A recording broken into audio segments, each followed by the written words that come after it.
Nama Erick Thohir beberapa waktu yang lalu menjadi pusat perhatian karena dia dituduh terlibat dalam bisnis PCR dan mendapat keuntungan dari kebijakan pemerintah berkaitan dengan PCR. Begitu juga Erick Thohir dikritik karena mengangkat sejumlah orang di jabatan komisaris BUMN sebagai balas budi atas dukungan mereka terhadap Presiden Jokowi. Nah, hal lain yang juga menarik adalah Erick Thohir dituduh tidak punya rasa kemanusiaan karena dia menutup sejumlah BUMN yang berakibat pada sejumlah orang yang kehilangan pekerjaan. Begitu juga ketika Presiden Jokowi dalam pertemuan dengan para pimpinan BUMN di Labuan Bajo, terlihat ada kemarahan, kekecewaan di sana. Dan lagi-lagi yang dimintain pertanggungjawaban adalah Erick Thohir. Karena itu, di Kick Andy Double Check, saya mengundang Erick Thohir. Siap, Pak Erick, terima kasih hadir kembali. Sehat sekali. Silakan duduk. Tapi sebelum mulai, saya akan memperlihatkan satu kutipan rangkuman tentang beberapa hal yang berkaitan dengan nama Anda. Ini dia cuplikannya. Bapak Erick Thohir, Menteri BUMN.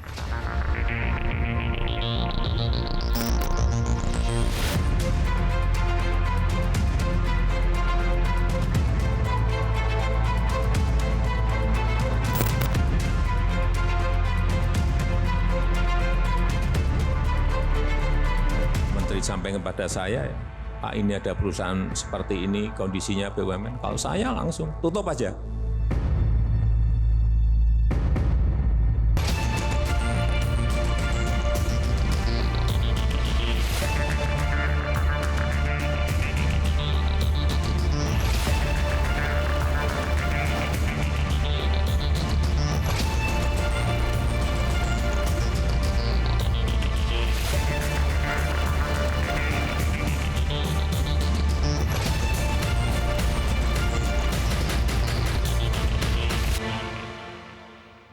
Ya, itu cuplikan berkaitan dengan berbagai isu tentang Anda di luaran sana. Jadi pertanyaan pertama tentu berkaitan dengan isu yang paling hot dan paling akhir, yaitu Anda mendapat keuntungan dari bisnis PCR. Dengan kebijakan-kebijakan pemerintah hari ini, di balik itu Anda yang diuntungkan. Apa penjelasan Anda? Pejabat publik punya resiko bahwa dia harus menerima juga fitnah. Nah, tetapi tentu fitnah ini kan harus dibuktikan. Tidak bisa menuduh sembarangan tanpa data. Tapi itu resiko. Tapi apakah gara-gara gitu kita berhenti? Anda menganggap itu fitnah. Tapi banyak juga yang percaya bahwa Anda betul-betul mendapat keuntungan. Apalagi dikaitkan dengan PT GSI, di mana nama kakak Anda, Boy Thohir, itu juga ada di dalam situ.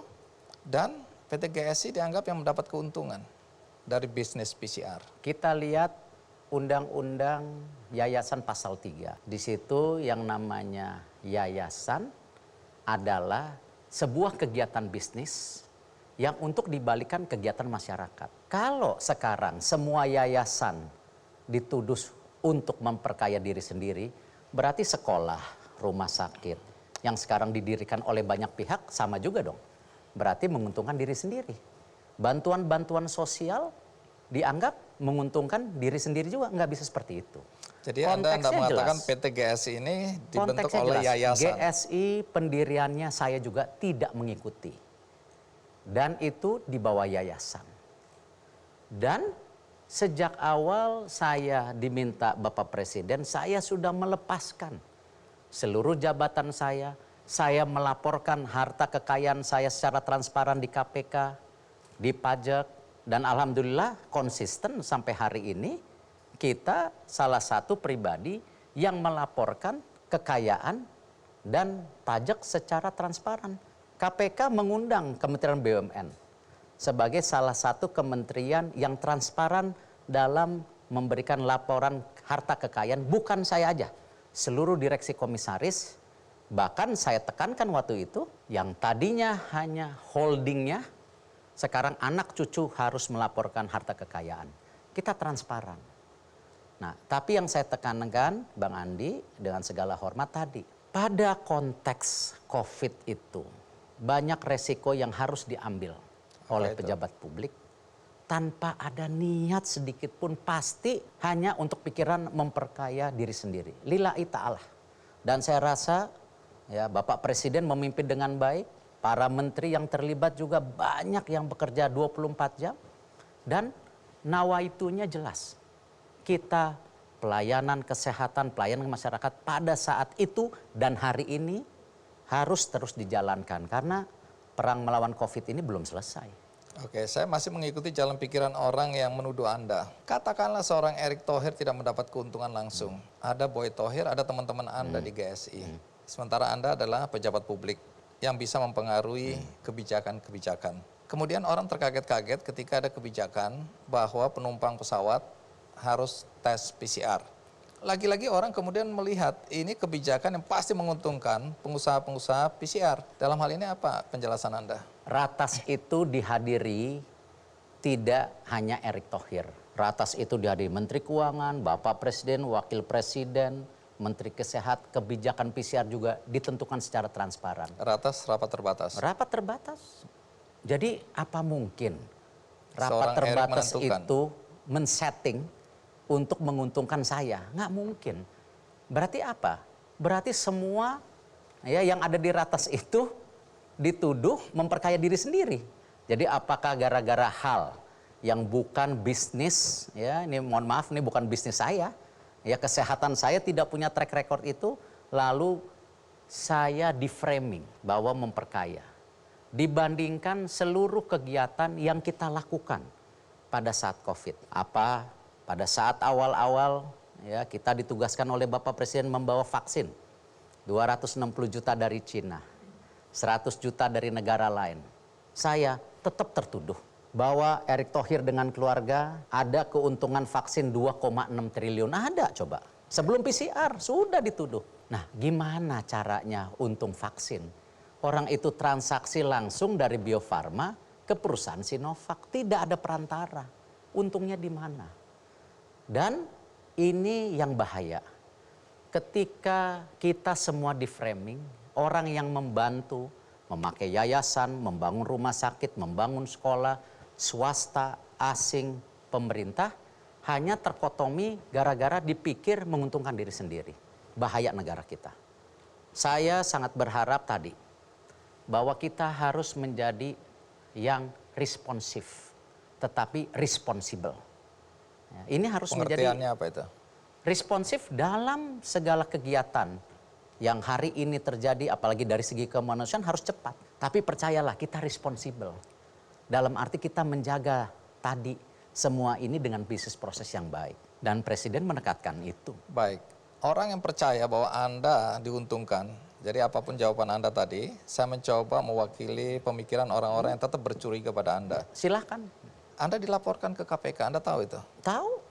Dan saya yakin nggak stop di situ. Anda sudah dipanggil oleh KPK? Belum, saya pasti akan ada komunikasi.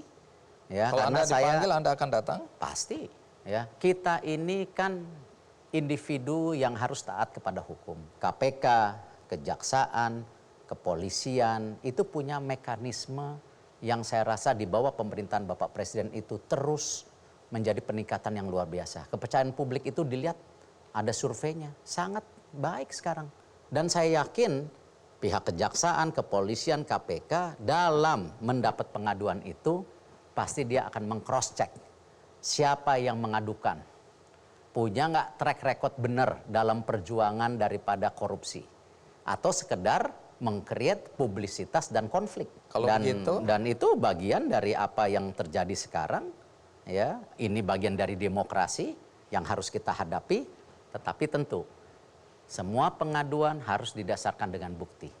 Lalu kalau Anda yakin bahwa Anda tidak ada korelasi dengan bisnis PCR, Anda tidak mendapatkan keuntungan 1 sen pun dari bisnis PCR, lalu menurut Anda apa motif orang-orang yang melaporkan Anda ke KPK? kultur bangsa kita ini yang harus sekarang kita jaga. Rasa gotong royong kita, rasa peduli sesama kita sudah mulai luntur. Padahal itu yang membuat kita jadi negara besar. Tapi banyak oknum individu yang melakukan tadi, ya, pembangunan persepsi secara negatif, ya itu haknya mereka. Tetapi saya yakin itu kebenaran akan terbukti. Dan jangan-jangan nanti terbukti kebalik.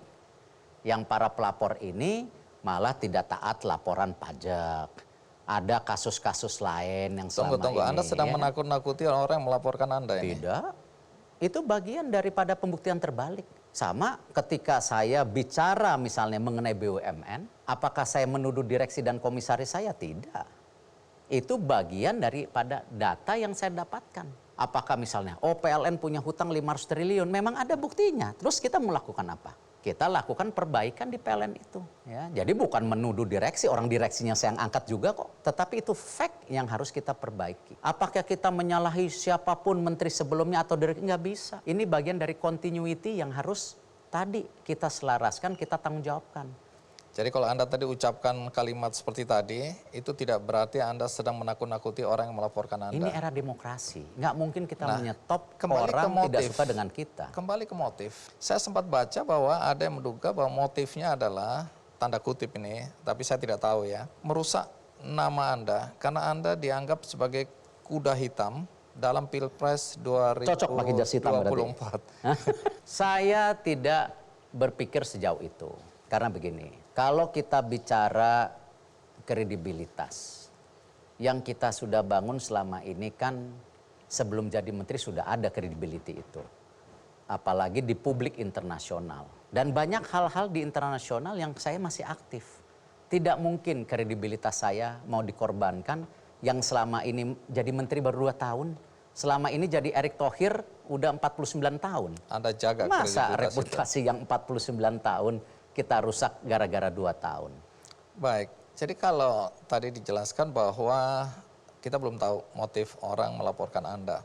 Tapi kalau seandainya Anda diperiksa dan tidak terbukti, apakah Anda akan melaporkan balik pelapor Anda? Saya rasa hak-hak demokrasi itu kan berlaku 2 arah. Berlaku 2 arah. Dan ini bagian tadi membangun juga responsibility untuk semua pihak. Kenapa negara kita ini menuju sebuah kebangkitan yang luar biasa? Kalau hanya dikotori oleh oknum-oknum kecil ya, yang ingin memang Indonesia tidak mau maju. Artinya Anda akan melaporkan balik ini? Saya belum terpikir sampai itu, karena ini bagian dari demokrasi. Saya belum pernah terpikir. Apakah Anda Dan sudah banyak yang menuduh saya seperti ini. Contoh, ketika ada sebuah media oknumnya ditutup, menuduh saya untuk bisnis vaksin 2,6 triliun. Saya laporkan ke Dewan Pers dan udah ada buktinya apa? Akhirnya mengaku bersalah. Tapi apakah itu saya jadi zolim? Enggak lah. Kita reputasi kita bukan dibangun karena tadi untuk menyakiti orang ya, atau hanya gila kekuasaan karena kita berkuasa kita injek seorang, ya enggak lah. begitu santer di luaran sana ya, orang-orang mengkritik Anda karena Anda mengangkat sejumlah orang yang ditengarai adalah tim sukses Pak Jokowi, dan ini adalah upaya untuk balas budi.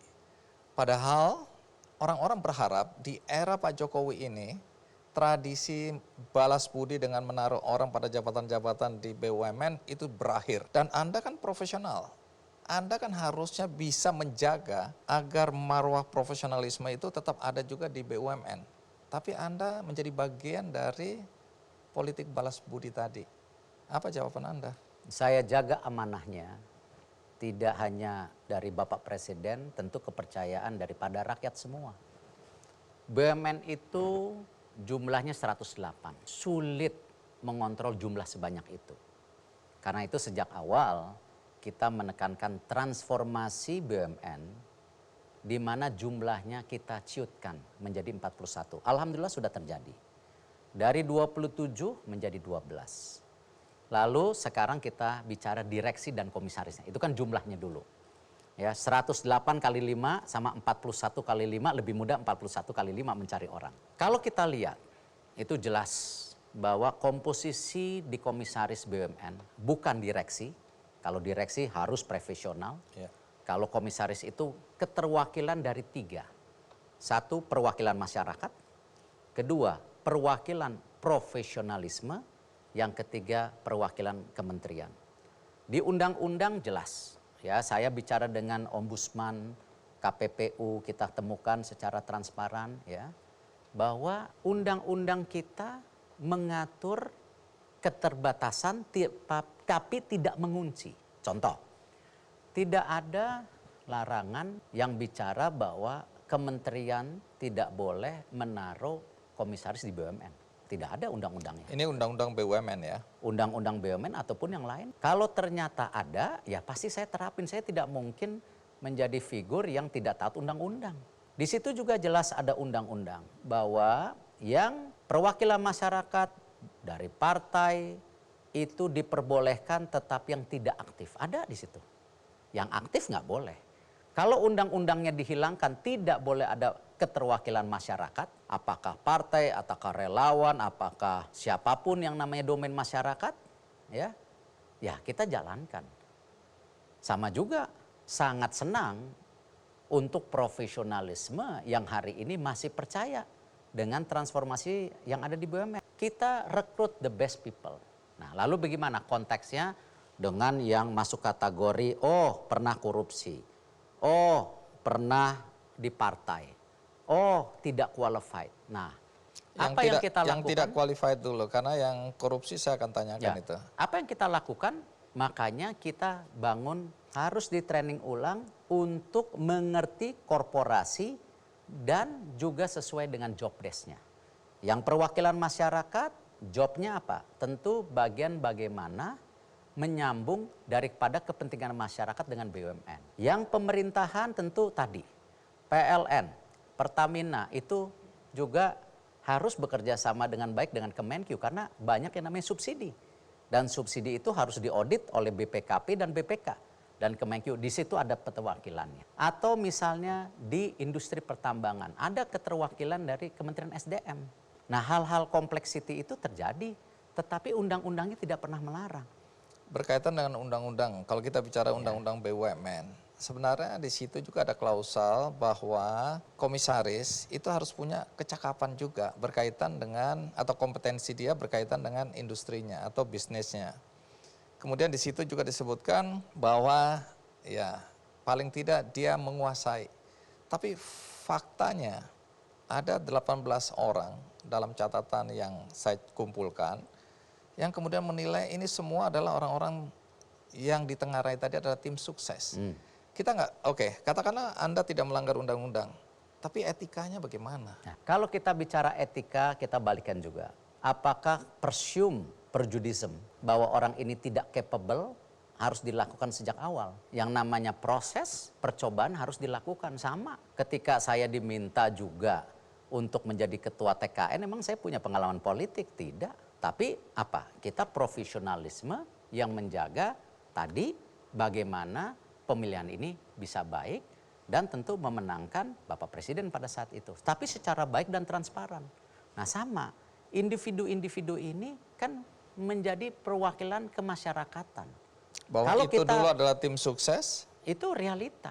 Saya juga dulu ketua tim sukses jadi menteri. Banyak sekarang juga figur-figur, ya mohon maaf, yang memang tadinya di luar daripada dalam tanda kutip bukan menjadi bagian tim sukses kita, juga bergabung di pemerintahan. Karena itulah apa? Konteks fondasi bangsa kita, bagaimana kita gotong royong saling menjadi kekuatan. Kalau di bangsa lain akhirnya apa?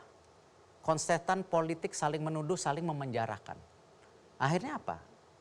Kita kehilangan orang-orang yang bagus yang juga mungkin tidak sama pemikirannya dengan kita. Tetapi perbedaan itu yang membuat kita kuat. Selama ketika di dalam satu payung itu menjadi sebuah kebersamaan. Nggak bisa ketika dalam satu payung masih berbeda. Nah hal-hal ini saya rasa itu yang luar biasa di Indonesia mengajarkan kita bagaimana kita membangun bangsa kita tadi. Bukan dilihat dari perbedaannya, tapi bagaimana kebersamaannya yang harus kita lakukan untuk bangsa kita sendiri gitu. Tadi Nah, jadi Anda sudah- konteks yang namanya komisaris, ada rule of the games-nya kita lakukan. Nah, salah satu yang kita usulkan ke depan, bahwa komisaris itu diangkat 3 tahun, Dewan Direksi 5 tahun. Nah, ini juga bagian dari apa? Supaya nanti direksi ini ada juga bersinggungan dengan komisaris baru. Jadi check and balance terjadi. Jadi secara moral Anda tidak merasa bahwa ini menyimpang, bersalah, atau melanggar? Yang penting saya tidak melanggar undang-undang, saya juga yang terpenting menjaga amanah yang diberikan, dan juga yang tidak kalah pentingnya saya tidak mau menjadi bagian yang perjudis atau resis mendukung individu-individu tertentu berdasarkan hanya tadi. Kita harus beri kesempatan. Sama seperti saya diberi kesempatan juga di banyak hal. Kalau kita tidak memberi kesempatan kepada semua individu untuk tadi menjadi bagian negara kita, apalagi sekarang young generation, ya kita nggak mau menjadi bagian dari itu. Dan kan kita ada contoh yang baik. Pemimpin yang tidak membuat keputusan apa-apa itu yang terjelek. Tetapi pemimpin yang mengambil keputusan salah terus bisa dikoreksi, itulah kepemimpinan. Yang paling top sempurna, tapi sempurna milik Allah. Kepemimpinan yang ngambil keputusan terus-menerus tepat. Nah itu luar biasa. Dan saya yakin saya bukan pemimpin juga yang sempurna. Pasti saya punya kekurangan di sana sini. Tadi Anda sudah sebutkan soal narapidana korupsi lagi ya. Anda mengangkat komisaris mantan narapidana korupsi. Ini nggak masuk di akal orang sama sekali. Tadi undang-undangnya tidak melarang. Tapi kan moral ini, kita bicara orang yang pernah melakukan kejahatan, tanda kutip. Ya. Dan korupsi adalah kejahatan berat. Setuju? Dan kemudian Anda menempatkan dia pada perusahaan BUMN. Nalarnya di mana? Itu menjadi bagian proses, ya, kembali check and balance. Kalau ada keputusan yang salah, ya kita koreksi. Tunggu, saya menangkap bahwa Anda kecolongan ini. Anda tidak tahu bahwa dia mantan narapidana. Bagian daripada koreksi diri saya. Ya, jadi pasti ya, baik pemilihan direksi, saya juga mengangkat 3 direksi di zaman saya ganti. Ya, karena ya itulah kepemimpinan, tidak mungkin saya sempurna. Yang penting kita memimpin bukan karena suka dan tidak suka. Saya kemarin contoh ketika membawa direksi top 20 ketemu Bapak Presiden, dari 20 yang saya bawa, 8 dipilih Bu Rini, 12 baru. Apakah gara-gara Bu Rini pilih pada saat itu, saya bilang pilihannya salah. Berarti apa? Like and dislike nggak boleh seperti itu. Itu yang kita jaga. Apa performance yang kita lakukan itu yang kita sekarang lihat bottom line-nya. Dan saya bisa pertanggungjawaban ya mengenai performance BUMN. Dan saya bisa pertanggungjawaban ke depan pasti lebih baik. Baik. Soal rangkap jabatan komisaris. Undang-undang melarang, Anda membolehkan. Anda mengangkat orang-orang atau bahkan pada saat dia sedang menjabat di satu tempat, Anda angkat di BUMN sebagai komisaris. Soal rangkap jabatan ini, apa penjelasan Anda? Rangkap jabatan dari kementerian itu sebelum saya sudah terjadi. Sudah berjalan dari tahun pertama pembentukan BUMN dari tahun 98. Jadi tidak ada perbaikan di sini, sementara orang mengkritik bahwa BUMN ini harus dikelola dengan serius, full time, dan tidak bisa separuh hati. Kita lakukan. Karena itu tadi saya bilang, porsi daripada leadership profesional yang kita tarik sekarang, itu saya pertanggungjawabkan. Bagaimana Pak Chandra Hamzah di BTN, ada bekas menteri, kita tarik juga Pak Doni Monardo, kenapa? Di Mind ID, untuk apa tugasnya? Lingkungan hidup. Karena saya tahu track record Pak Doni di lingkungan hidup sangat proven. Tambang ke depan harus friendly dengan alam. Lalu kita taruh figur-figur lain yang saya tidak bisa sebutkan satu persatu. Dan banyak sekali sekarang di jajaran direksi juga kan kita tarik dari the best talent yang Indonesia punya. Saya juga dituduh. Ketika saya ngangkat Fajri dari Bukalapak, oh ini KKN. Satu, saya nggak punya saham di Bukalapak. Kenal yang punya, kenal. Tetapi saya pastikan Fajri bekerja dengan luar biasa. Mentransformasi Telkom. Ketika saya tarik Soleh Ayubi dari United Healthcare, saudara saya enggak kenal. Tetapi di talent pool yang saya dapatkan tidak hanya di global dan di dalam negeri, kita coba ambil the best talent. Karena itu sekarang 5% alhamdulillah tercapai. Apa? Direksi BUMN di bawah 42 tahun. Kenapa ini penting? Karena kenapa? Ke depan mesti ada sustainability BUMN. Dan anak-anak muda ini penerus. Saya ingin bertanya soal apa yang terjadi di Labuan Bajo. Karena kita lihat di berbagai pemberitaan, Pak Jokowi sebagai presiden marah-marah, ya. Kemudian dia mengatakan BUMN manja, ya, tidak proaktif, malu-maluin, ditutup aja dan seterusnya dan seterusnya. Orang menoleh kepada Anda. Menterinya ini kan Erick Thohir. Tapi sebelum kita lanjutkan, ada baiknya kita lihat dulu statement Pak Presiden. Jangan sampai yang namanya BUMN itu seperti birokrasi. Ruwetnya aja Pak. Pak Menteri sampaikan kepada saya, ya, Pak ini ada perusahaan seperti ini, kondisinya BUMN. Kalau saya langsung tutup aja. Nggak ada. Diselamat-selamatin gimana kalau sudah kayak gitu. Terkesan Pak Jokowi marah. Ya ada kecewanya pasti di situ juga. Dan kemudian Anda dituding lagi. Ini Erick Thohir yang harus bertanggung jawab. Bisa Anda jelaskan soal kemarahan ini? Bapak Presiden jelas ketika kami undang ke Labuan Bajo, ya, kami memilih 20 top CEO untuk mendapat, ya, arahan langsung dari Bapak Presiden. Dan di situ saya rasa sangat bagus arahannya. Kenapa? Message-nya Bapak Presiden kan jelas. Bahwa yang top 20 ini bagus, tetapi yang sisanya belum bagus. Harus terus diperbaiki. Itu message-nya. Tetapi kalau dilihat sepotong-sepotong kan sulit. Saya kan sebelum Bapak Presiden pidato, saya sudah sampaikan hal yang sama di situ. Nah sekarang apa yang diinginkan beliau sekarang ini? Tentu terjadi percepatan. Beliau meminta 2 tahun ini lebih cepat lagi dari sebelumnya. Bahwa kita punya 88 progress report yang kita harus selesaikan atau transformasi sampai tahun 2023. Tahun ini saja ada 41 yang harus kita lakukan. Tahun depan ada lagi berapa puluh. Tahun ini alhamdulillah kita bisa selesaikan 38. Yang 3 belum selesai karena satu dan lain hal. Selesai itu pengertiannya apa? Semua terjadi, penggabungan Bank Syariah Indonesia terjadi. Itu salah satunya. Men-split Pertamina menjadi holding, subholding supaya kelihatan daripada detail angka-angka costingnya, itu sudah terjadi. Dan tentu apakah itu sudah baik, Presiden bilang harus lebih cepat lagi. Karena ini benar-benar beliau mengharapkan terjadi transformasi yang sangat signifikan.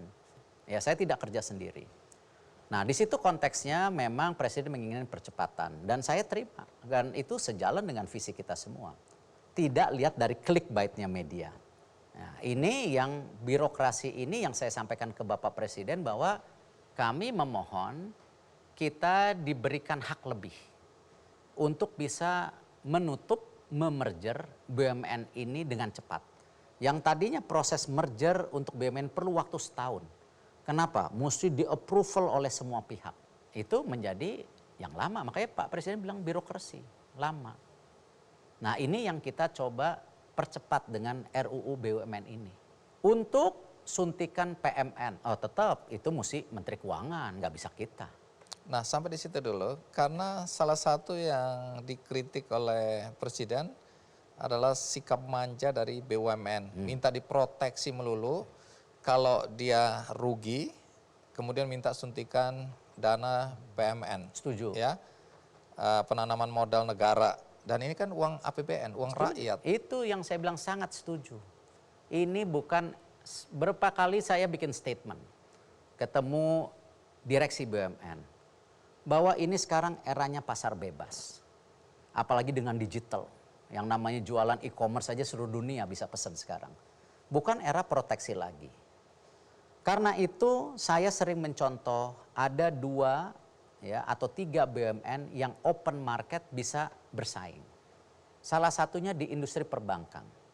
Di mana perbankan kita BRI, Mandiri, BNI, BTN, BSI sekarang lahir itu bisa terbuka bersaing dengan swasta dan asing. Telkom, Telkomsel bersaing dengan Indosat dengan XL. Semen Indonesia bersaing secara terbuka. Ini yang kita harapkan di 12 klaster yang tadi 12 grup yang saya sampaikan di awal, itu mereka 12 grup itu harus bisa bersaing secara pasar. Tapi banyak orang khawatir karena ini lihat sejarah bahwa BUMN kita tidak akan mampu bersaing ketika proteksi itu dilepas. Himbara bisa, Telkom bisa. Artinya bahwa tuduhan atau ketakutan bahwa BUMN kita tidak bersaing itu menurut Anda tidak benar juga? Tidak benar, tapi juga ada benarnya untuk sebagian besar yang belum siap berubah. Nah, karena itu salah satu konteks yang saya dengan Bu Sri Mulyani duduk bersama dengan kementerian terkait mengenai PMN. Karena kalau kita lihat PMN yang diajukan saya hari ini itu mayoritas PMN penugasan, 75% PMN penugasan. Pengertiannya apa? Penyelesaian jalan tol Trans Sumatera, penyelesaian juga tol di beberapa titik. Jadi bukan sesuatu yang corporate action. Artinya Yang- dibolehkan? Yang memang konteksnya pembangunan infrastruktur ini kalau dihitung secara bisnis hari ini tidak visible. Tetapi kalau jangka panjang akan visible. Jadi yang ini dibolehkan? Itu bagian penugasan konteksnya. Contoh apa lagi? Di situ memang saya mengajukan 20% ya PMN restrukturisasi. Apa? Itu untuk Jiwasraya yang 20 triliun lebih. Dan ini sudah penyakit dari tahun 2006-2012 yang selama ini tidak bisa diselesaikan. Dan kadang-kadang persepsinya ini Bumi Putra pun BUMN bukan, Bumi Putra bukan BUMN. Ya, jadi Jiwasraya BUMN dimiliki negara. Nah, ini yang kita selesaikan karena kita nggak mau Bang Andi mendapat amanah, kita nggak nyelesain tugas kita karena Selesaikan itu berarti selamatkan. Iya, selamatkan Jiwasraya. Kenapa? Nasabah-nasabahnya kan terkorupsi. Yang korupsi sekarang sedang dituntut oleh Pak Jaksa Agung seumur hidup. Dan ini suatu percontohan yang baik apa? Tindak pidana korupsi yang memang terbukti. Nah, ini kembali jangan fitnah, terbukti. Saya juga nggak mau fitnah sama yang melakukan korupsi di Jiwasraya dan itu direksinya kena di rootnya. Yang bermain juga kena. Nah, tapi dengan fakta dan data, bukan fitnah. Karena itu proses hukumnya ada. Dan sekarang Pak Jaksa Agung berjuang bagaimana ada tuntutan seumur hidup. Dalam konteks proteksi, kita bicara Garuda sekarang. Pro kontra di luar. Garuda dengan utangnya yang puluhan triliun itu, kemudian setiap bulan katanya kerugiannya 1,4 triliun. Orang bilang, ya selamat tinggal Garuda. Ya. Ada yang bilang nggak bisa, ini kebanggaan kita harus diproteksi. Dalam konteks ini pemerintah nggak ada kepastian ini. Ini, Bang Andi, bahwa tadi saya bicara pasar bebas ini sudah terjadi dengan digital. Itu realita yang harus kita hadapi. Tetapi juga ada konteks lainnya yang hari ini saya sudah terus bicarakan. Apa itu? Bahwa juga dengan era yang terjadi di dunia ini, kita juga jangan juga gampang diakali. Apa Diakali artinya? oleh? Begini, banyak sekali sekarang negara-negara itu mengincar Indonesia hanya jadi market. Saya tidak rela menjadi bagian yang kebetulan dipercaya, mendiamkan market kita dipakai untuk pertumbuhan bangsa lain. Jadi ada konspirasi untuk mematikan Garuda. Saya tidak bicara Garuda, ini konteks besarnya sebelum Garuda. Saya ingin, dan saya rasa Pak Presiden juga sama, bahwa market kita harus dipastikan menjadi pertumbuhan bangsa kita, jangan bangsa lain. Karena itu ada yang namanya hilirisasi, yang di sumber daya alam. Nah, Garuda ini, ya, ini bisa kanan kiri. Bahwa begini, sejak awal Garuda bisnis modelnya sudah salah. Dan ini sudah berlanjut ya puluhan tahun. Dan meledaknya sekarang karena apa? Covid juga. Ketika apa? Yang selama ini dimanja, karena kita punya domestic market yang sangat kuat, nah Garuda lebih senang, ya bukan Garudanya, oknum di Garudanya, membuka terus pemikiran ke luar negeri. Yang akhirnya apa? Jumlah pesawatnya bermacam-macam. Dibikin skenario. Oh kalau terbang ke sini mesti pakai pesawat ini. Itu yang akhirnya apa? Lesornya kita, sewaan pesawat kita paling banyak di dunia jumlah macam pesawatnya. Di dalam satu airlines industry.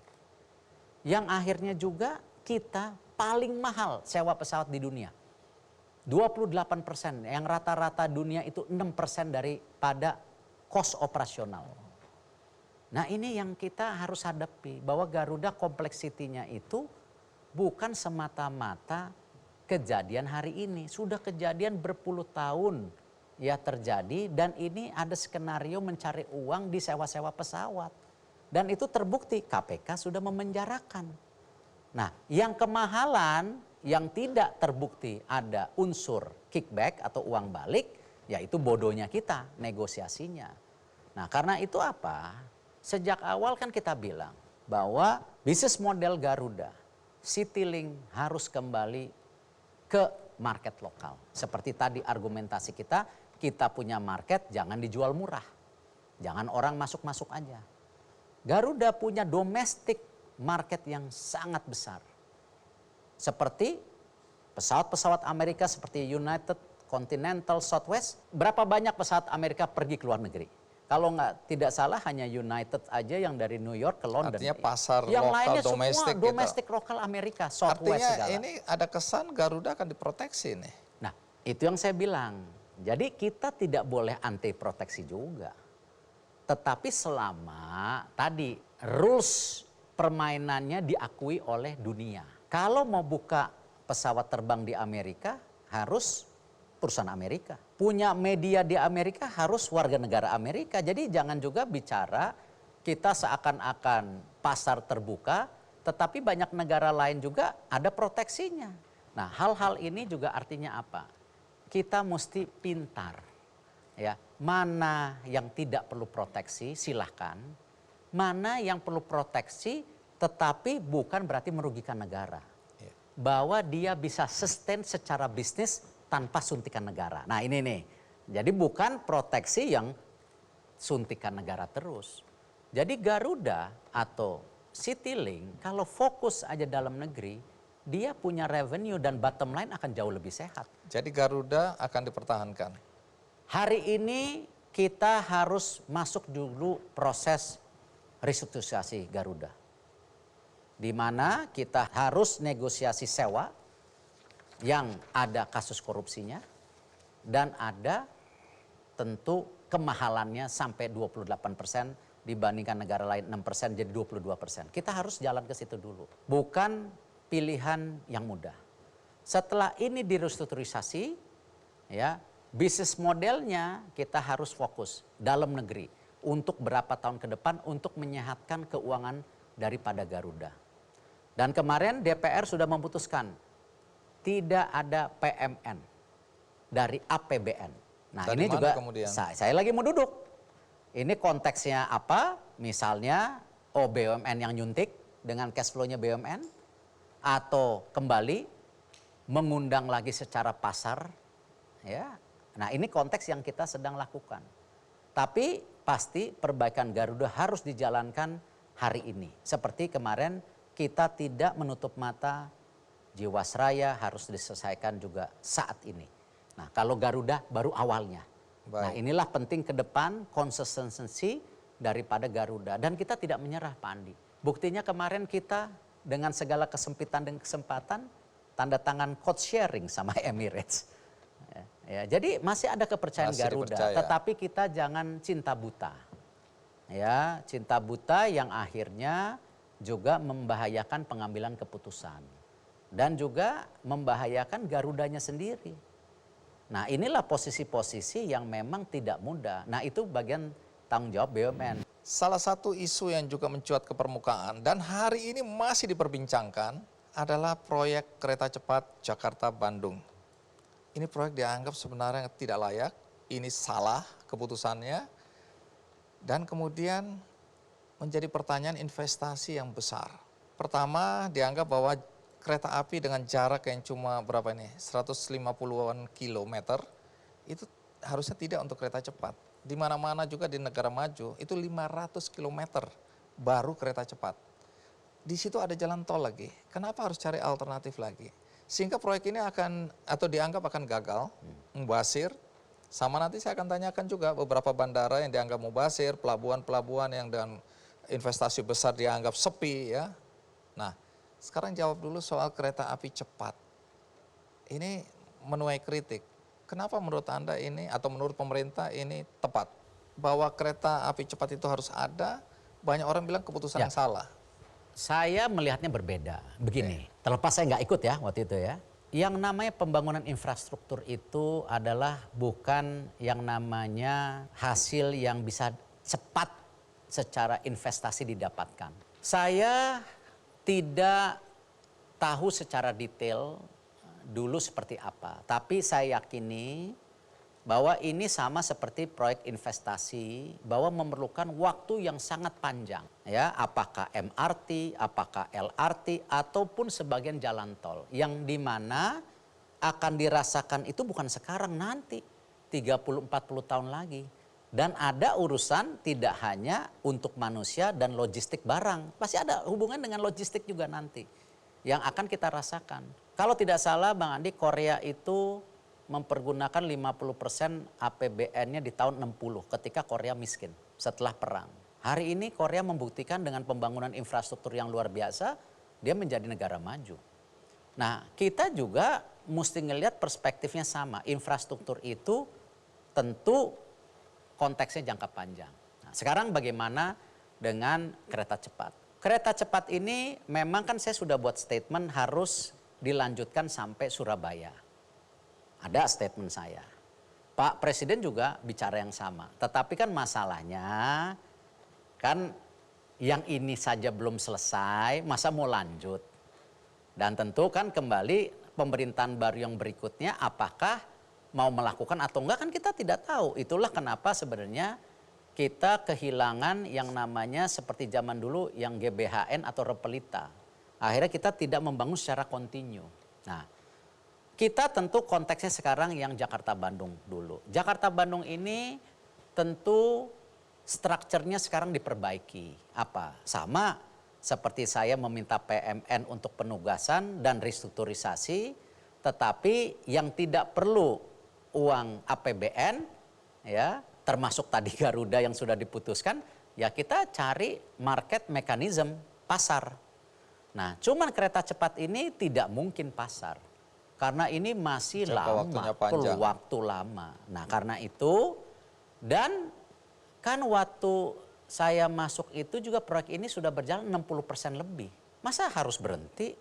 Ya berarti kalau kita berhenti, berarti uangnya sudah kebakar dong semua jadi besi tua. Jadi saya mau memberi perspektif dulu untuk penonton yang nggak mengikuti ini kan. Ini kan konsorsium BUMN kita, ya infrastruktur dengan China. Ya. Kerjasama. Ditugasi ya. Oke, BUMN ini, konsorsium ini penugasan. Ya. Oke, bekerja sama dengan China. Jalan. Tapi karena alasan pandemi, konsorsium ini nggak sanggup pembiayaannya. Maka pemerintah bilang oke, diambil alih dan pembiayaannya nih ditanggung oleh APBN. Ya. Ada 3 yang sebenarnya. saat ini sudah sekarat karena pandemi. Ada 3. Bahwa konsorsium itu kebanyakan dari karya-karya. Yang tidak hanya kereta cepat, tetapi di masalah penugasan lain, itu memang karya-karya ini harus dibantu. Ya, salah satunya apa yang dilakukan karya-karya itu kan kemarin ada yang namanya PMN. Tapi ada juga karya juga mulai mencari partner dengan INA untuk mengkerjasamakan jalan-jalan tolnya dan perbankan Himbara merestrukturisasi. Nah itu mekanisme. Nah kereta cepat ini gimana konteksnya? Toh pinjamannya dari China. Kan pinjamannya dari China, kita hanya equity. Nah bersama perusahaan Cina. Nah apa yang kita perbaiki strukturnya? Memang ini tidak bisa pure B2B. Ini harus jadi penugasan. Dan itu kita presentasi secara terbuka, tidak ada hengki-pengki. Tidak ada konteks proteksi lagi di sini. Dan kenapa harganya naik? Nah kita tahu Bang Andi, pembebasan tanah di Indonesia ini susah banget. Nah ini yang akhirnya angkanya jadi naik. Nah, yang kedua apa? Sekarang COVID ini lihat harga-harga semua naik Pak Andi. Harga baja coba naik. Apalagi Batu bara apalagi naik. dicuri ya. Minyak naik. Jadi semua juga cost daripada tadi investasi juga naik yang ada hubungan dengan sumber daya alam yang baja, batu bara apa sekarang lagi naik. Jadi memang ada peningkatan karena itu. Nah kemarin delay lagi. Kenapa? Nggak ada yang bisa kerja. Kan hampir 6-7 bulan tidak bisa kerja. Nah ini yang kenapa konteksnya harus strukturnya diperbaiki. Jadi bukan karena korupsi. Nah ini konteksnya. Kalau yang lainnya tadi saya bilang ada indikasi korupsi. Bahkan kalau Garuda sudah ada KPK-nya yang kena sama KPK. Nah kalau ini nggak ada, indikasi korupsinya nggak ada. Karena gitu. pembiayaan ini dianggap terus meningkat dan terlalu besar, sehingga ada pengamat ekonomi yang mengatakan sampai kiamat, ingat sampai kiamat nggak akan balik modal. Ya kembali konteksnya kalau infrastruktur memang lama. Ya mungkin kita akan merasakan setelah kita meninggal yang ngerasain anak cucu kita. Jadi ya saya tidak bilang statement daripada pengamat ekonomi itu salah. Tapi memang ada persepsi atau pola pikir yang berbeda antara pemikiran supply dan demand. Ini kan selalu menjadi kontroversi. Nah saya nggak mau terdebat di tadi debat ahli ekonomi, saya bukan ahlinya, saya hanya kerja bisanya. Nah di sini saya lihat kereta cepat ini ya harus diselesaikan. Dan tentu ada cara-cara lain yang bisa kita lakukan. Dan kereta yang sudah ada hari ini ya kita bisa jadikan kereta barang.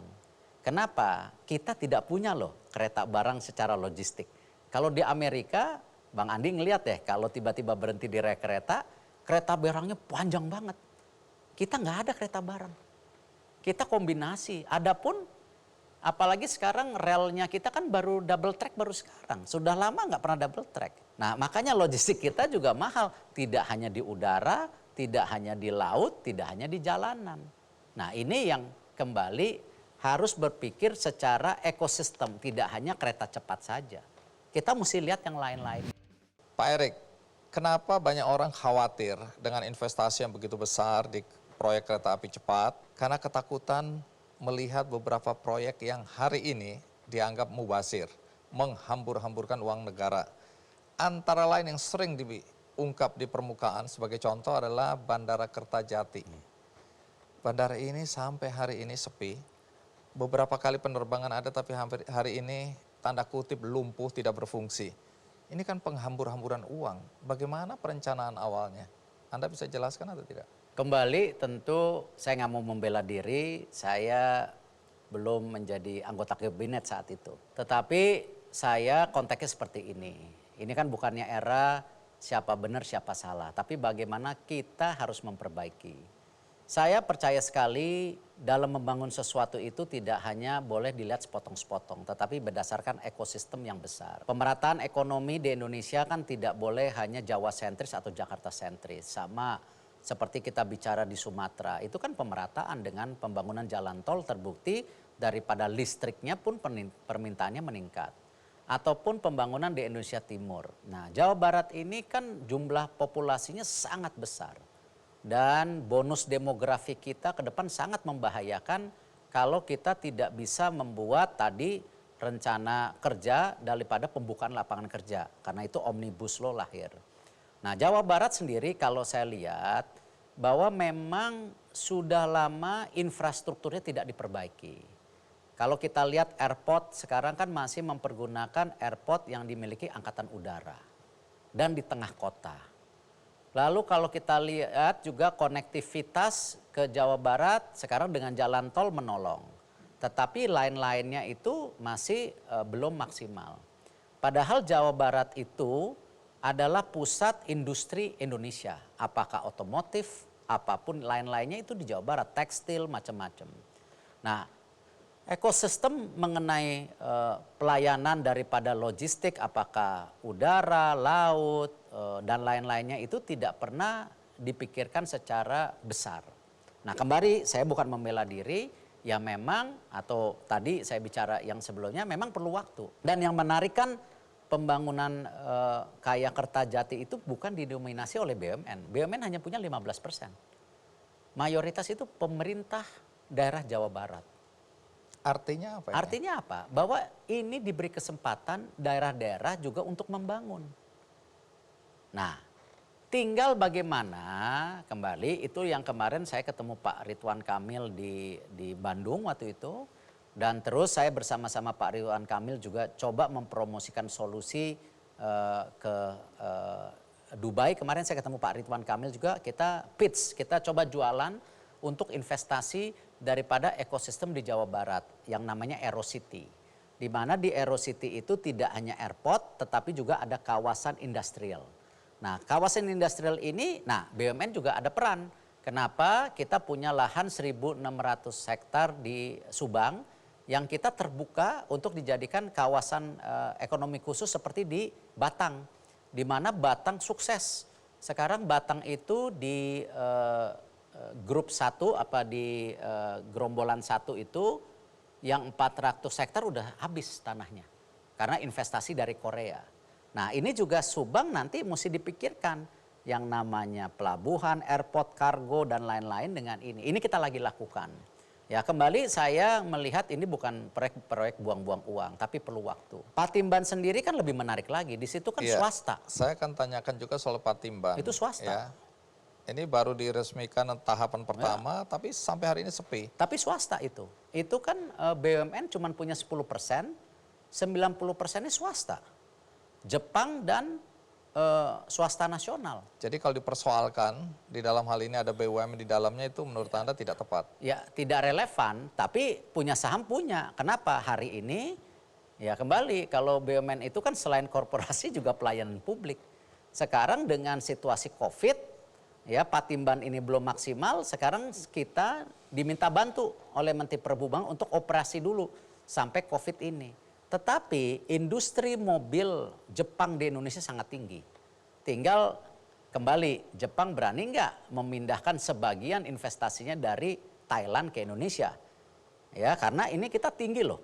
Salah satu market terbesar mobil itu di Indonesia. Kalau tidak salah kita lebih tinggi dari Thailand. Dan tentu untuk domestic consumption sendiri mestinya bisa. Nah tapi apakah Jepang mau atau tidak? Saya nggak bisa jawab karena Patimban itu kan Jepang investasi. Tetapi Korea dan China sekarang lagi investasi EV besar-besaran. Di mana mereka akan melihat tadi investasi di Subang dan juga akan tadi kebutuhan daripada pengiriman mobil ini juga akan punya infrastruktur yang penting. Nah karena itu Korea dan China juga sekarang merebut pasar market Jepang. Nah ini tentu persaingan geopolitik atau persaingan bisnis yang menarik buat Indonesia. Karena Indonesia kan non-blok. Jadi sebaik-baiknya kita investasi masuk untuk pembukaan lapangan kerja. Jadi saya melihat kasih waktu kita lihat dan tentu ya kami dari BUMN ya siap dalam arti kalau memang nanti di kemudian hari ada problem ya kita coba cari solusi atau bantuan tetapi dengan ekosistem yang benar. Baik. Tidak sepenggal-penggal. Jadi Anda barusan menjawab mengajak orang melihat tidak parsial, tidak sepotong-sepotong, tapi lebih komprehensif, lihat ekosistemnya. Ya. Untuk menjawab kritik yang sekarang ramai disampaikan oleh banyak orang, banyak pihak ya. Nah soal kritik ini, omong-omong Anda terganggu nggak dengan banyaknya kritik? Apakah itu menyangkut pribadi Anda atau Anda sebagai menteri? Saya secara pribadi tidak, karena kita tahu ini era demokrasi. Dan yang namanya kritik itu kan obat, yang namanya pujian racun. Tetapi kalau fitnah ya kita harus benar-benar buktiin. Ya tentu, ya itu yang saya sejak awal bilang kan memang ibu saya, istri saya bukan orang politik. Dan saya pun kalau dibilang politik ya karena baru, itu pun sebagai Menteri BUMN. Menteri yang dalam tanda kutip sebenarnya korporasi. Nah ya memang ya biasalah pembicaraan di rumah, ya kita harus sampaikan ke ibu saya terutama yang sudah usia 82 tahun. Dan istri saya ya bahwa tuduhan-tuduhan itu tidak benar. Jadi saya harus menjawab pertanyaan daripada orang terdekat saya dulu. Dan itu yang tentu bagian dari dinamika kita sebagai pelayanan publik. Tapi tidak mengganggu pekerjaan Anda? Secara pribadi dan secara pekerjaan enggak. Itu justru tantangan saya. Dan karena saya yakini saya bersih. Nah tetapi kan di rumah, kalau tadi Bang Andi tanya, masyarakat nanya, di rumah juga nanya. Nah tentu ya saya harus jelaskan. Itu yang lebih berat sebenarnya. Jadi Anda sebenarnya ini bahagia atau tidak jadi menteri ini? Ya saya rasa saya konsisten. Ya, kalau kita bicara kehidupan sebelumnya, ya nikmatlah jadi presiden Inter Milan. Kemarin juga di G20 ketika di Roma masih banyak yang kenal, lumayan lah gitu. Nah memang kehidupan swasta tentu lebih ya tidak banyak bosnya diri sendiri, membayar pajak, membuka lapangan kerja juga. Nah cuman konteksnya memang berbeda. Hari ini kan saya pembantu presiden. Yang dimana saya sejak awal juga saya bicara, saya declare, saya juga serahkan pada saat ini untuk berbuat yang terbaik. Dan saya siap tetap ya dipercaya ataupun dicopot. Sejak awal saya bicara itu dan konsisten sampai hari ini. Pak Erik, kalau tadi pertanyaan saya lebih mewakili masyarakat melihat BUMN, yang terakhir ini kelihatannya lebih pribadi. Tiba-tiba ada baliho di Pamulang, Banten, cukup besar ukurannya. Kalau Anda mau lihat coba di layar kalau bisa ditayangkan. Di situ ada tulisannya, ini Erik out, tagarnya ya. Erik gagal, 3 tanda seru. Ini Forum Demokrasi Banten, saya nggak tahu persis. Tapi bagaimana Anda melihat baliho sebesar ini? Apa reaksi Anda ketika... Kalau politiking kan bisa aja yang suruh pasang Forum Demokrasi Banten tuh saya sendiri. Oh. Supaya kalau dizolimi kan bagus gitu. Oh. Tapi intinya nggak itu. Ini kalau kita ngomong politik Iya. dizolimin supaya bagus Supaya dong naik gitu. gitu. Kasihan Erik gitu Padahal ya. kita yang kita suruh gitu. Oke. Saya rasa ini di mana tadi di Pamulang, Banten. Oke. Atau di Tangerang Selatan sana. Ya saya rasa ya saya nggak bisa jawab kenapa ya, karena mungkin juga Tapi ini... Anda nggak kenal pemasangnya ini? Enggak. Oke, nggak ada korelasi apa-apa dengan Anda? Enggak. Saya rasa ya ini bagian dari dinamika lah dalam arti. Dan saya juga nggak tahu kan Erik gagal nggak dijelasin gagal Konteksnya di apa? mana gitu. Sehingga Kalau Anda misalnya susah menjawabnya gagal Garuda kan tadi kita jelaskan. Kereta cepat kita jelaskan. Nah ini gagal apa gitu. Oke. Jadi Anda tidak terganggu ini? Saya rasa tidak, dan kalau konteksnya itu jelas justru itu bagian kita juga untuk introspeksi diri kan. Kalau yang saya tangkap dari penjelasan ada beritanya ya bahwa Anda dianggap gagal karena banyak BUMN yang merugi. Satu, kemudian kedua banyak BUMN yang Anda tutup sehingga pengangguran naik karena banyak orang yang kehilangan pekerjaan. Jadi Anda dianggap tidak punya peri kemanusiaan. Ya. Nah coba kalau itu... Ya kan 90% BUMN terdampak COVID. Apakah kita menutup BUMN yang 7 aja susah? Yang sedang dalam proses. Iya, tetapi yang kita tutup itu kan kebanyakan BUMN yang memang anak cucu yang tidak bermanfaat. Bahkan menjadi ajang ya nyuplai barang-barang antara BUMN yang akhirnya terkena kasus korupsi. Nah karena itu kita berikan solusi lain, yaitu tender di bawah 400 juta itu harus UMKM, kita membuat yang namanya padi UMKM. Jadi tidak boleh antara BUMN lagi. Pasar digital. Dan alhamdulillah pasar digital untuk kebutuhan BUMN. Jadi misalnya PLN perlu furniture, perlu seragam, ya udah tenderin di situ. Jadi nggak tertutup. Nah cuman semua BUMN kita masukin. Padi UMKM itu luar biasa sekarang setelah setahun kita luncurkan, gara-gara Erik out juga mungkin ini. Ya, itu total transaksi 10,4 triliun, 120.000 transaksi, 10.100 UMKM. Nah kita lakukan itu. Jadi ya kalau saya harus menutup BUMN yang seperti itu, saya dengan senang hati. Karena itu bukan bagian dari pembukaan lapangan kerja, mengurangi lapangan pekerjaan. Tapi konteks. Tapi kalau kita lihat hasilnya hari ini, bahwa kalau kita lihat tahun 2020, kita net income atau laba bersih kita 13 triliun kalau nggak salah. Tahun ini semester 1 itu sudah 26 triliun. Itu karena efisiensi. Karena kita lakukan tadi daripada operation excellence. Ya toh dari 108 BUMN menjadi 41 yang dividen tetap 11 Bang Andi. Jangan-jangan kalau nanti jadi 30 11 juga 11 juga. gitu. Nah, tetapi konteksnya itu kan kembali ada ruang efisiensi yang harus dilakukan di BUMN ini. Jadi itu kita lihat dari dulu 13, sekarang masih Covid juga 2021 26 triliun, half semester, setengah tahun. Berarti kalau full year saya yakin ini bisa 40 triliun. Jadi dari 13 bisa 300% lebih pertumbuhan labanya. Tetapi sebagai orang swasta yang pernah di swasta, kalau revenue 1.900 triliun dibandingkan laba yang 26 triliun terlalu kecil. Terlalu kecil. Kan mestinya paling tidak bisa 5% lah. Nah ini yang ke depan harus terus diefisiensikan. Nah jadi saya melihat ya hal-hal ini masih banyaklah ruang yang BUMN bisa benahi. Baik, yang juga menarik ada sekelompok orang mendeklarasikan Anda dan Pak Luhut. Saya nggak baca persis siapa yang jadi presiden, siapa wakilnya. Tapi ini PCR. Nah, ini dilihat dari dua perspektif ya. Ya. Pertama PCR. Ya, ini kan Anda lagi diterpa isu PCR. Tapi di sini adalah pendukung cinta Republik. Wah. Jadi Anda diusulkan Luhut Erik capres dan cawapres. Oh, Anda cawapres.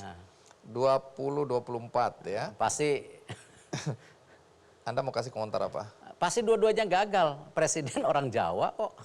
Ya kan, udah pasti ini pasangan yang gagal aja kita salaman hari ini. Saat dua-duanya bukan orang Jawa, ya kan. Udah gitu PCR ini kan isu yang sedang negatif.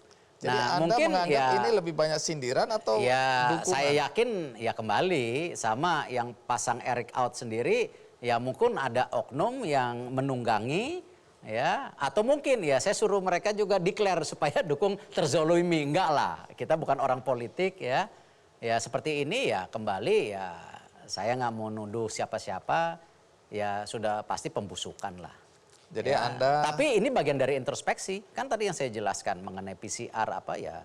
Itu kemanusiaan yang kita harus lakukan ya. Dan konteksnya tidak ada hubungan PCR dengan saya. Kita melakukan kemanusiaan lainnya yang sedang kita gerakkan dan tadi COVID di belum depan selesai, gitu. di awal kan saya bilang bahwa kemungkinan Anda banyak sekali diserang hari ini karena Anda dianggap kuda hitam ya yang bisa aja muncul sebagai calon presiden 2024.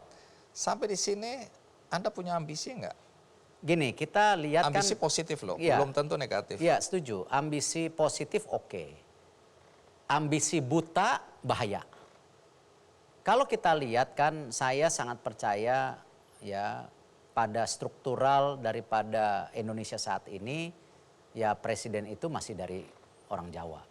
Bukannya Anda harus melakukan terobosan, Ya, mengubah belum paradigma lah. itu. Paradigma itu mungkin 10-15 tahun lagi ketika Di Amerika kita bisa milenial lihat. Z-nya kita sudah jauh lebih besar.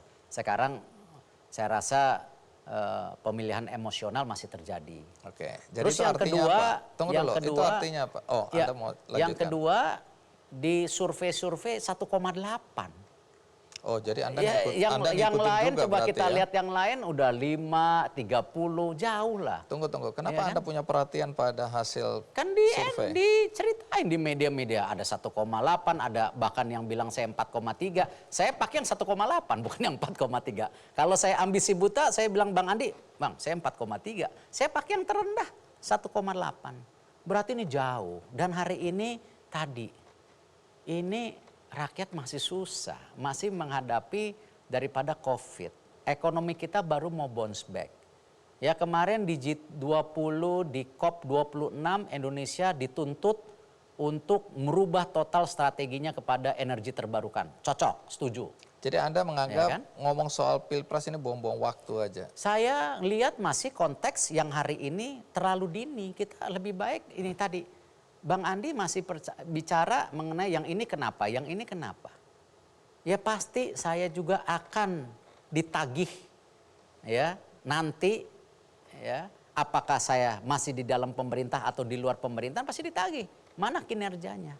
Tapi kalau di beberapa ATM, kalau orang mau ambil uang di BUMN, bank-bank BUMN, wajah Anda muncul loh di ATM itu. Bayangkan nggak kalau saya taruh di BCA? Nah, itu baru propaganda. Tidak, tapi kan Kalau- Anda bisa aja kalau dianggap bicara memanfaatkan fasilitas negara Kalau untuk bicara akhlak, kampanye. kalau bicara akhlak itu bukan hanya BUMN sekarang. Pak Cahyo dan Bapak Presiden mendeklarkan akhlak itu menjadi bagian dari ASN. Artinya di gambar itu Anda sedang menyampaikan soal promosi akhlak. akhlak. Kalau saya juga misalnya, kalau kita lihat ketika COVID Maret dan Juli, saat COVID, saya juga memakai fasilitas BUMN untuk mempromosikan daripada promosi untuk menjaga protokol kesehatan. Jadi Anda di ATM itu bukan sedang kampanye untuk Konteksnya tadi, di aset BUMN kita bicara mengenai kampanye akhlak, bukan pilih Erick Thohir. Atau misalnya saya mempropagandakan keberhasilan saya, enggak, itu akhlak.